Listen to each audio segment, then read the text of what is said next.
मेरे YouTube channel math solution में आपका स्वागत है। यदि आपने अभी तक चैनल को सब्सक्राइब नहीं किया है तो प्लीज़ चैनल को सब्सक्राइब कर बेल आइकन का बटन जरूर प्रेस कर लें, जिससे कि गणित के किसी भी प्रश्न पर बनने वाली वीडियो अपलोड होते ही नोटिफिकेशन के द्वारा आप तक शीघ्र पहुँच जाए।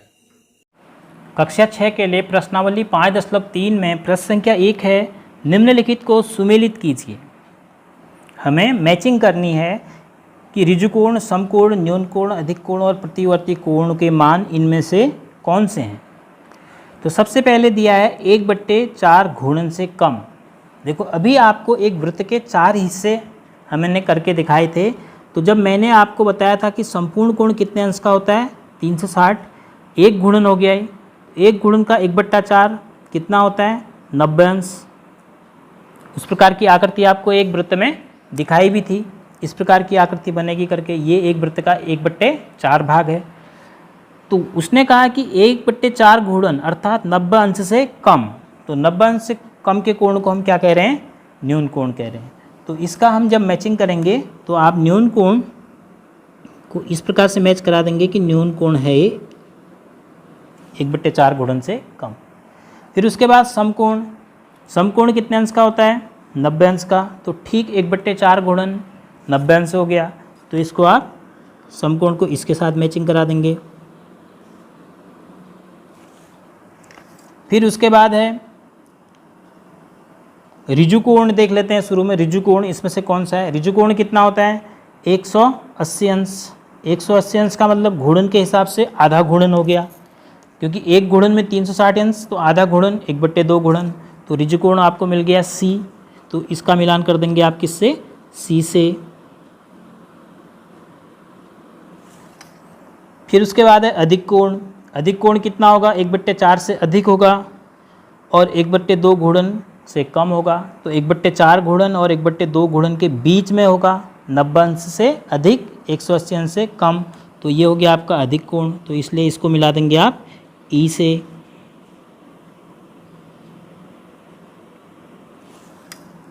फिर उसके बाद बचा प्रतिवर्ती कोण। प्रतिवर्ती कोण क्या होता है 180 अंश से अधिक होता है। तो 1/2 घूर्णन से अधिक। अब लेकिन इसने 1/2 घूर्णन से अधिक और 1 घूर्णन से कम नहीं दिया है, देना चाहिए था 1 घूर्णन से कम, क्योंकि 1/2 घूर्णन से अधिक तो 1 घूर्णन भी हो सकता है।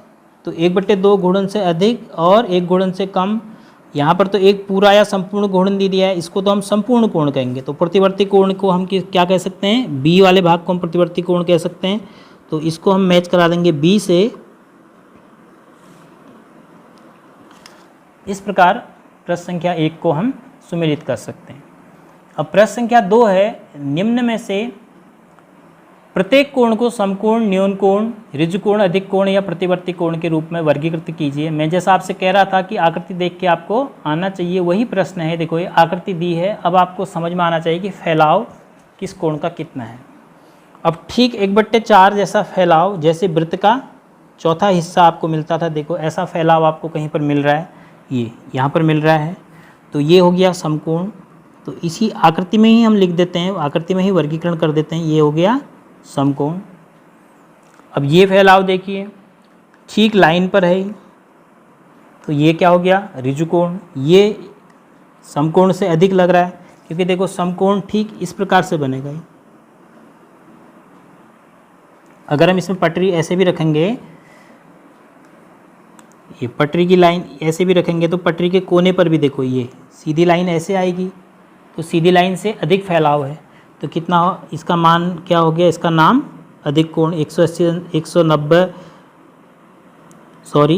अंश से अधिक और 180 अंश से कम होने पर इसका नाम क्या हो गया अधिक कोण, क्योंकि इसका फैलाव समकोण से अधिक है। इसका फैलाव देखो समकोण से काफ़ी कम है, तो इसका नाम हम क्या कह देंगे न्यून कोण।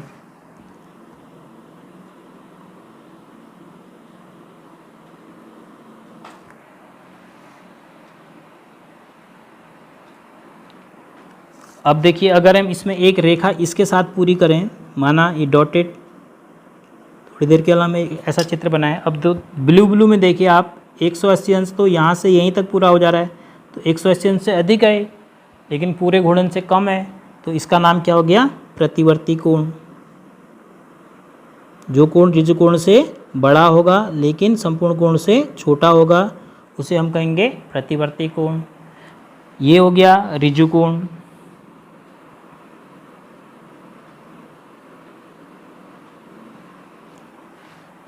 और m जो लिखा है इसमें तो m के दोनों सिरों में देखिए आप, ये भी न्यून कोण है और ये भी न्यून कोण है, क्योंकि अगर आप सोचिए समकोण बनता तो ये सीधे ऐसे बनता, ये भी ऐसे बनता है, तो समकोण से कम फैलाव है, तो इन दोनों कोणों का नाम हम क्या कह देंगे, न्यून कोण।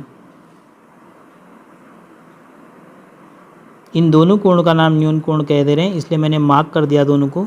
दोनों का नाम हो गया न्यून कोण, क्योंकि दोनों का फैलाव समकोण से कम है। तो इस प्रकार हम आकृति देखकर बता सकते हैं कि कौन सा कोण समकोण है, कौन सा कोण न्यून कोण है, कौन सा कोण अधिक कोण है, प्रतिवर्ती कोण है या ऋजुकोण है या संपूर्ण कोण है।